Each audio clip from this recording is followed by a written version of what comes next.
వంట నూనెల కల్తీ నూనెలు అత్యధిక ఉష్ణోగ్రత వద్ద ఉత్పత్తి చేసిన నూనెలకు మనిషి బాగా అలవాటు పడిపోయాడు. తీసుకునే శ్వాస నుంచి ఆహారం వరకు, అవసరాల నుంచి పరిసరాల వరకు ప్రతిదీ కలుషితమైపోయింది.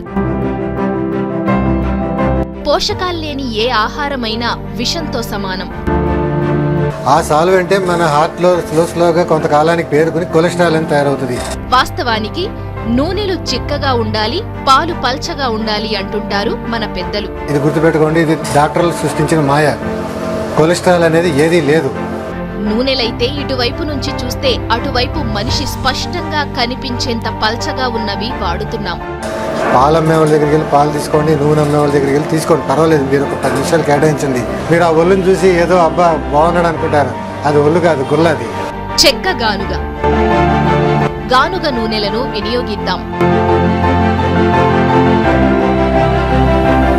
నేను మళ్ళీ చెప్తున్నాను, చెక్క గానుగల నూనె వాడుకోండి. మీకు మంచి పోషక విలువలు అందుతాయి, మంచి ఆరోగ్యం కూడా ఉంటుంది. ఇకనైనా స్వచ్ఛతను గుర్తించి కల్తీ నూనెల వినియోగాన్ని తగ్గిస్తే ఆరోగ్యాన్ని కాపాడుకున్న వారమవుతాం. పురాతన పద్ధతులకు పట్టం కట్టి మనిషి మనుగడ సాధిద్దాం, భావితరాలకు భరోసానిద్దాం.